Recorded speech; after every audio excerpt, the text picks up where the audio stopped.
Jacob Kingston takes a sip of his whiskey before picking up his tablet. A text message from his wife informs him that he's working late into the night again, leaving him to deal with dinner alone. Jacob, a man accustomed to meticulous attention to detail, quickly formulates a plan for the unexpectedly free evening, deciding to savor a juicy cheeseburger, flipping through a fascinating book, and cracking open a precious bottle of whiskey. As he savored the amber-colored spirits, he set his tablet aside and pondered his situation with each sip. Amanda's fixed salary means that her income doesn't increase as her workload increases, and it remains steady whether she works 40 hours or 60 hours a week. Jacob's company faced turbulent times during the recession, and for a period of time he chose not to pay himself, a predicament not unfamiliar to many business owners where creditors often take precedence over personal paychecks. And despite the financial constraints, Jacob steadfastly refused to lay off employees and used his personal savings to uphold his commitment to job security. Jacob persevered and moved forward every day, but ultimately ended up with closed doors and the weight of debt. Amanda, an accountant for a Fortune 500 company, deliberately distanced herself from Jacob's business, fearing that it might fail in tough times. Jacob inherited 3 auto repair stores from his father and within a few years had grown them into a thriving chain of 12 locations with plans to expand to 20 in the near future. Despite the profitability of his business, Jacob chose to take a modest salary and give most of his profits back to the business. Tire equipment that can handle any size wheel and state-of-the-art diagnostic tools. This was Jacob and Amanda's second marriage. Jacob's first wife died under tragic circumstances, and she was the only woman Jacob had ever been close to, as his mother died when he was in middle school. It took Jacob months to recover from Mary's death, and his father appointed an acting manager at the store Jacob ran, which gave Jacob time to mourn for the wife and children he would never have had, and who Jacob might never have recovered from if his father hadn't suffered a fatal heart attack. The bustling waiting area mingled with the typical visitors that any city had, and despite his unfortunate appearance stained with green liquid that smelled faintly sweet and unpleasant, Jacob looked inconspicuous as he sat in an empty seat. Both Jacob and Amanda, the brunette, knew that they were in for a long wait as they exchanged stories of their respective injuries, Amanda spraining her ankle on an after-work run, and shared snippets of their respective lives, and there was an instant connection between them, with Jacob boldly inviting Amanda to dinner, an invitation that Amanda gladly accepted. On the first date she made it clear that she would not tolerate cheating nonetheless. Their relationship continued to deepen, eventually leading to marriage 15 months after their initial meeting. As Jacob sipped his whiskey, he couldn't help but reflect on his own marriage. The old jokes rang in his head. However, after Amanda completed her MBA and moved on to work as an accountant for a Fortune 500 company, a challenge arose. Jacob wholeheartedly supported her professional ambitions and wanted nothing more than for his wife to be happy and successful. Over time, Jacob didn't notice the changes in Amanda. The senior director became more and more like an old Kurt. Jacob seemed to nitpick everything he did, and Amanda began to show disdain for Jacob's career, who in her eyes was nothing more than a mechanic and a grease monkey. To avoid Jacob, Amanda buries herself in overtime, and even at home, she stares at her cell phone and texts. Jacob grows increasingly resentful of Amanda's cell phone as it seems to consume her attention. She keeps a strict eye on her phone and hides her texts and snickers. Her remorse when Jacob was the object of her anger made for a marvelous possibility of reconciliation, but Jacob began to notice a disturbing trend. Amanda's outbursts were becoming more frequent and intense, and the intimacy that had once made her temper more tolerable seemed to be fading. A month ago, Amanda got into an argument with Jacob over something seemingly trivial, and she crossed the line and slapped him, which was completely out of line with how the two had behaved during their 6 years of marriage. Amanda quickly realized her mistake and apologized to Jacob and begged for forgiveness, but the conflict escalated further when Jacob explained a week later that her Audi was eligible for a free oil change, but Amanda paraded Jacob through the streets for not changing the oil in a timely manner. Over the course of the first 3 years, Amanda's frustration boiled over and, fed up with Jacob's behavior, she resorted to insults, and Jacob decided that he had had enough, confronting Amanda with his disapproval of her choice to purchase an expensive and unreliable German car and reminding her that the maintenance of her car was her responsibility. Amanda reacted with such fury that she picked up a coffee cup and threw it at Jacob, narrowly missing him. She picked up the coffee cup and threw it at Jacob. Jacob dodged the throw, but it nearly hit him. Jacob was shocked by her aggressiveness. He stared at Amanda incredulously, meeting her cold, unfeeling gaze as she turned away without a word.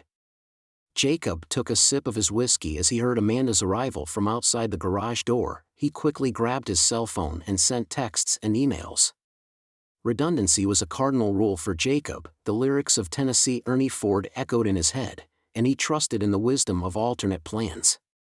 As Amanda crossed the living room, her eyes fell on Jacob, who was comfortably reclining in an armchair with a glass of whiskey in his hand. "I'm going to go change, and then we need to discuss some unusual activity on the joint account." Jacob had received the same alert, and it now seemed to be causing Amanda concern. As she sat down on the couch across from Jacob, she exuded a captivating beauty. Her slender and fit body caught Jacob's attention. Jacob nodded and admitted to the $112,000 act debit to PDSD, Pendan Security Consultants. "I hired them to spy on you for a month and document your affair with your boss." And 188, Jacob calmly explained. He took another sip of his whiskey and watched Amanda's reaction. Tears welled up in Amanda's eyes. Her mouth opened and closed, desperately searching for words. Her face was flushed with emotional turmoil. Fear, sadness, and anger had left their mark on her face. Tears welled up in Amanda's eyes, desperately searching for words. Her face was flushed with emotional turmoil. Fear, sadness, and anger had left their mark on her face. Tears welled up in Amanda's eyes. Her face was flushed with emotional turmoil. Fear, sadness, and anger had left their mark on her face. The mix of fear, sadness, and anger left her speechless for a moment as Jacob watched her mood swings, witnessing the rapid changes in her emotions. But it wasn't until he reached for his glass of whiskey that Amanda seemed to gather her thoughts and find her voice. "It was just an impulse, but I could end this right now. I don't want a divorce." "Didn't you say she had zero tolerance for cheaters?" Jacob said dryly. "I don't want a divorce," Amanda reiterated. "What did you think was going to happen when I found out that Jacob had cornered me?" "I never disrespected you or abused you," Jacob questioned. Amanda protested, her voice rising slightly in her defense. "You were in our bed with him," Jacob questioned, his tone firm. Amanda glared at him, the blood fading from her face. She admitted softly, "But I didn't mean to be disrespectful." "That's fine, as long as you didn't mean to be disrespectful. I guess all is forgiven," Jacob retorted, his tone tinged with anger. "You slept with your lover in our bed in our house. Don't you see that's disrespectful?" Jacob scoffed incredulously. "You slapped me in the face and smashed a coffee cup against my head. That's textbook abuse. We can forget about that." "I don't want a divorce," Amanda insisted, her voice tinged with urgency. "We can seek help from a marriage counselor." "We can seek help from a marriage counselor." Jacob shook his head adamantly. "Our marriage is not the problem. Your cheating is the problem. Counseling is necessary, but not to save our marriage. You need to address any issues with your cheating. You would have left the house in a heartbeat if your boyfriend was still around." "I'm not your backup plan." "I don't want a divorce," Amanda repeated adamantly. "You changed your mind," Jacob said. Riley, Amanda's cell phone had been buzzing the entire time they were talking, and she had been ignoring the notifications, pleading her case to Jacob instead. She sighed in annoyance when another call came in and Jacob gestured toward her phone. "You might want to take a call," he suggested. Amanda got up from the couch and retreated to Jacob's room. "This is a private matter between you and me. You have no right to interfere in their marriage." Amanda's face flushed a deep red with anger. "Your boyfriend didn't hesitate to interfere in my marriage, so I have no right to interfere in his." Jacob retorted that he wasn't like that. He was innocent. Amanda retorted defensively, "Because the first thing you do when you get home after a long day at work is take a shower." Jacob said that. Amanda stared incredulously at her husband, who had known that she had been having an affair months earlier and had quietly planned his reaction. Amanda spat out her disbelieving voice, and once again, Jacob couldn't help but notice that the buzzing of her cell phone was ignored in the midst of her incessant insults. Jacob suggested calmly, taking another sip of his whiskey without speaking as Amanda rushed towards the bedroom to answer the phone, leaving Jacob alone to seize the opportunity as Jacob quickly made a call on his iPhone, mumbling something into the receiver before activating the recording app. Her voice echoed through the room. "You also tagged all my family and friends. You even tagged Pastor Derek." Jacob, he remained composed and nodded affirmatively. "Yes, but I also shared it on LinkedIn to make sure all your professional connections could see it as well." Before she threw the phone at Jacob's head, he instinctively closed his eyes, bracing himself for the blow. The collision was much more intense than he expected, and he almost lost consciousness when the foam hit his forehead. He knew she was going to do something, and not answering her was one of the hardest things he'd ever done. Amanda lurched across the gap between them and lashed out at Jacob's face, punching him in the nose and blurring his vision momentarily. Jacob's resolve reached a tipping point when Amanda attacked him mercilessly, and he gently pushed her away and stood up, putting distance between them. A few minutes later, a police car arrived as promised, and as he expected, Amanda's gaze was venomous on Jacob, her mind racing with strategies to get back at him. The doorbell broke the tense silence, and you should understand Jacob's voice remained calm and emotionless. Amanda's nostrils flared and her eyes narrowed to slits as she locked gazes with Jacob for a few moments, snapping around and heading for the front door. Pushing it open, Amanda found herself face to face with two police officers with whom she was engaged in a heated exchange of words, confusion and anger mingling as she cast accusatory glances at Jacob in between words. Though their conversation was too far away for Jacob to decipher Amanda's vivid gestures and fingers left little to the imagination. Finally, she stepped back to allow the officers to enter their home. One of the officers approached Jacob and said, "Mr. Kingston, I'm Patrolman Peter. My partner is Patrolman Terry. Your wife mentioned that there was a violent incident this evening. Can you tell me what happened?" Peter shook his head. Jacob denied the allegation. He explained, pointing to his face. He could feel the sting of the thrown cell phone and the cut on his lip. "A month ago she slapped me. A week later she hit me over the head with a coffee cup. It almost hit, but if it had I would have had to go to the emergency room."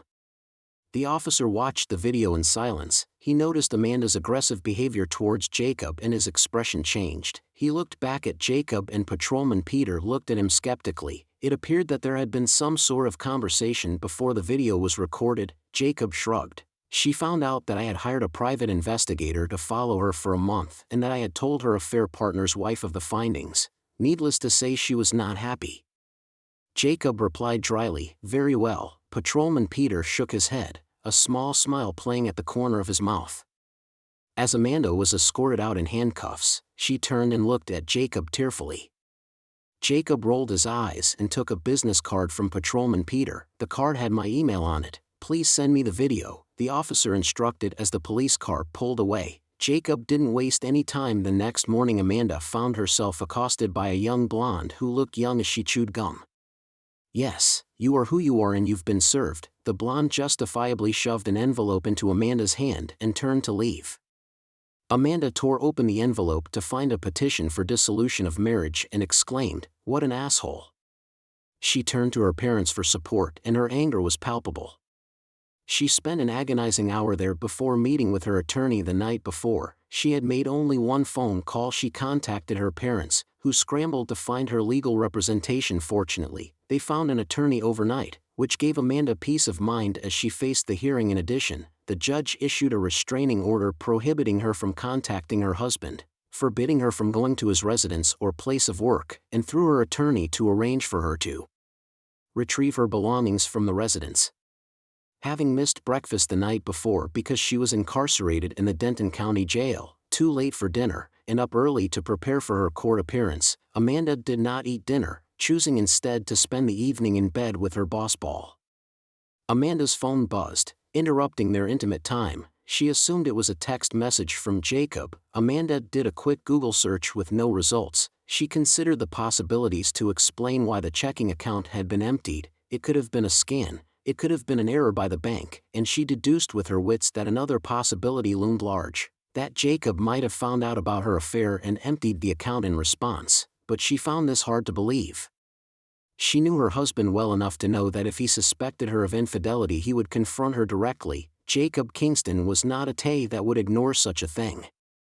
Amanda finds herself lying in a dimly lit motel next to her boss. Amanda's spent her whole life questioning her choices. Amanda finds things come easy to her. She's used to being the smartest and prettiest girl in her class, even though it often isolates her from her peers who distrusted her at an early age. College is a carbon copy of high school, and if she's having trouble with a class, she's having sex with her professor.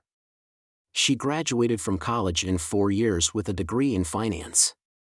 She considered law school, but she knew she wasn't a good enough student for Amanda's job. Her affair with Paul Ramirez has no sentimental value and is just a means to an end. Amanda found herself mesmerized by Anthony and they moved in together 2 months later, and a year later they tied the knot. Initially, married life with Anthony was blissful for Amanda. She loved him and was committed to ensuring his happiness, and they seemed perfect. The first week without Anthony, Amanda was able to cope, but as time went on, her loneliness deepened. By the second week, hormonal fluctuations intensified her desire for Anthony, and towards the end of the third week, Amanda found herself teetering on the brink, and finally in the fourth week she succumbed to her vulnerability and agreed to have a drink with Bob Collins. Bob Collins was Amanda's husband's former partner in the Denton County Sheriff's Department, and he and Anthony had drifted apart, although Amanda couldn't pinpoint the exact cause of the rift between them. As the final week approached, his excellent grades gave him the opportunity to take his exams early, and if he passed, he could leave early. If he failed, it would mean staying through the end of the program. A wave of unease washed over Anthony as he walked into their dimly lit home. He placed his suitcase by the door and tiptoed towards the bedroom. The room was bathed in a soft glow emanating from the master bathroom. Anthony grabbed his cell phone and began to take pictures of his sleeping wife. After 30 seconds of footage, he snapped a few pictures and hid the device.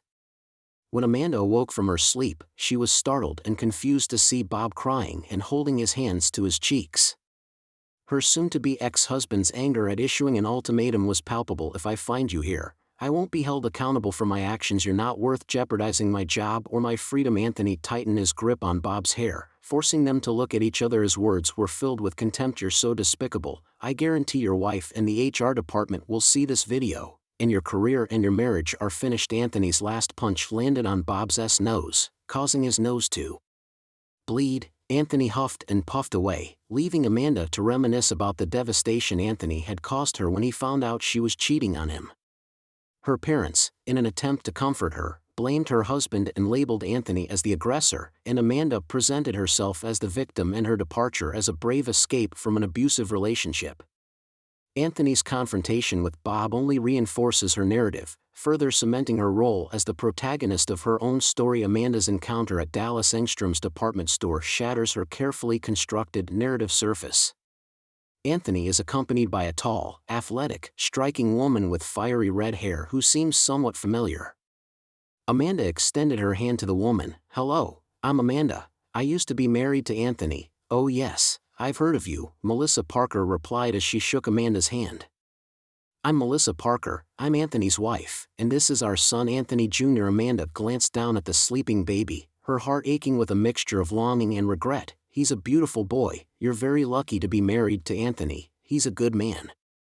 A few days later, as Amanda tuned into the local evening news, she was shocked to discover that the woman she'd glimpsed while with Anthony was now on the screen as a news anchor, and Melissa Parker was the missing link. Amanda began to Google and discovered that Melissa had had a flourishing career in the media despite a twinge of jealousy. Amanda couldn't ignore the satisfaction of witnessing her former girlfriend's new life intertwined with her own. The satisfaction of seeing her ex-girlfriend's new life intertwined with her own night after night. Amanda battled conflicting emotions. Her tears testified to her inner turmoil. However, in the midst of this whirlwind of emotions, a familiar narrative emerged. Anthony was the one who started it all, wasn't he?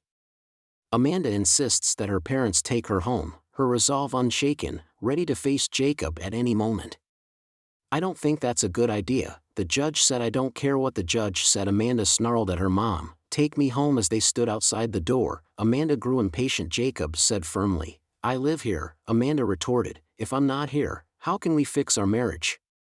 Jacob's unbelievable gaze meets Amanda's determined eyes. "I'm divorcing you. We can't fix anything. I'm not going to marry a lying, abusive liar again. You have to get out of here." He closes the door despite Amanda's protests.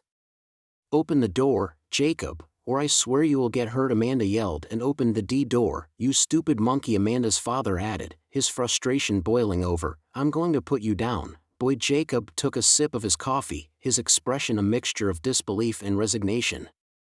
When one of the officers rang the doorbell, Jacob recalls opening the door and welcoming law enforcement, and after verifying his identity, the officer inquired about the obvious bruises on Jacob's face, which prompted him to recall the events of the previous night. Jacob presented the officer with a restraining order against his wife, which prohibited her from returning to their residence, and then he showed the officer a video captured on his cell phone of Amanda and her parents threatening him in front of his home. "Watch the show on your phone and don't leave the house until I tell you." Jacob nodded his head in agreement. He understood the gravity of the situation at hand, and he was prepared to deal with his wife's violence before approaching Amanda and her parents. They reviewed the video on Jacob's cell phone. The three men were told that they had been arrested for trespassing and threatening another person, and that Amanda was facing an additional charge for violating the restraining order. Amanda's mother had become hysterical, and Amanda herself was in tears and cursing at the police. Her father attempted to intervene but was quickly tackled to the ground. Cheeto is an apt description of the scene. Jacob wasted no time and immediately called his attorney. Amanda and her parents had just been arrested. "I guess I married into a family of idiots." Robert Klein found himself in a state of defeat and despair after the events of Friday night left him, his wife and their daughter in handcuffs on charges of trespassing and threatening their son-in-law. They spent the entire weekend in jail awaiting a hearing before a judge on Monday morning. Robert and his wife were both issued restraining orders ordering them to stay away from Jacob's home and workplace. Also, Amanda's bail was revoked for violating a protective order and threatening Jacob. This ensured that she would be held in jail for a long time. Although Robert and his wife managed to secure their release, Amanda is still being held indefinitely. Despite Robert's realization, she still holds a special place in his heart. Nicole, his wife, and Amanda share a cell, and their conversations are hushed up after Amanda's release. Michelle's demeanor as she leaves the prison hints at a newfound determination, leaving Robert confused as to the source and purpose of that determination. Robert decides to seek legal advice elsewhere, and he scours the yellow pages until he finds an attorney who is willing to meet with him immediately. But little does he know that this impulsive decision will be a harbinger of trouble. Kenneth Campbell, the attorney Robert meets by chance, doesn't fit the stereotype of what a lawyer should be. Kenneth's predatory smile turned to a look of disdain when Robert handed Kenneth a business card from Amanda's bag of divorce papers. Simmons, Kennedy, and Dixon. This sudden turn of events left Kenneth visibly upset, which made Robert wonder what kind of trouble he'd gotten himself into to make your son so unhappy. "Son-in-law," Kenneth said, a note of skepticism in his tone, and Robert nodded. He had an entire empire of auto stores and doubted he would get his hands dirty. Kenneth did not pursue the matter further, choosing instead to rely on his own research. "Business is booming and impressive at the 12 Kingston auto locations. Looks like we hit the jackpot. Your daughter's divorce settlement could be substantial, and who knows, maybe he'll even help me with my case," Kenneth muttered, his eyes glinting with anticipation, metaphorically clasping his hands together at the prospect of a lucrative case. Kenneth stared incredulously at his cell phone after leaving a message for Jacob's attorney, Frank Simmons, who had just returned his call. Kenneth requested an urgent meeting with Jacob Kingston and his legal counsel to discuss temporary spousal support. Dialing Frank Simmons again, he was fully prepared to give him a lesson in the professional etiquette of his legal colleagues. Kenneth's voice echoed through the room as he confronted his client. I walked into the conference room flabbergasted. I finally got in touch with Simmons, Kennedy and Associates. The entire meeting was a disaster for Kenneth. From the moment he stepped foot in Simmons, Kennedy and Associates to his hasty departure, every moment seemed to be geared towards embarrassing and damaging Mr. Kenneth Campbell. In the reception area, Kenneth announced himself to the receptionist, feeling like a stray dog suddenly transformed into a lawyer, strutting in with his briefcase, and that he would be received more warmly. After a long wait in the cramped room under Carol's dismissive instructions, Kenneth was finally met by someone, a woman who looked young enough to be a teenager. When Kenneth walked into the conference room, he was surprised to find Carol sitting across from him. Her demeanor shifted from mildly amused to more predatory as Kenneth outlined his client's requirements. "You're making me look like a rookie instead of a seasoned attorney with 30 years of experience," Carol said coldly. "I'm going to terminate our representation of you and find another attorney to deal with your mess, and here's the invoice for my wasted time." "This is an invoice for my wasted time. Now get the hell out of my office." Kenneth walked out angrily, realizing that he had underestimated Carol Dixon, and it was humiliating. Amanda and her parents were sitting across from Jacob in the conference room, and their expressions were full of resentment. Amanda had dressed up elaborately in the hopes of demonstrating what Jacob was going to lose. But Jacob remained calmly impassive, not in the least impressed by her attempts to arouse Jacob's remorse for their impending divorce. The terms of the divorce were simple. There was nothing to divide. They agreed to keep their respective estates. Jacob had purchased the house prior to the marriage, and he would retain ownership. Amanda saw this as a lack of commitment. Jacob saw it as a prudent safeguard against uncertainty. In return, he gave Amanda his ring. Amanda handed it to Jacob in an envelope. Amanda handed Jacob his ring in an envelope. Jacob simply moved his ring across the table and pushed it to Amanda. His ring remained untouched throughout the entire meeting, a silent testament to the finality of their decision. I wish I could give you a definitive answer. Maybe it's boredom, maybe it's restlessness, maybe it's ambition, maybe it's a mixture of all three. What can I say?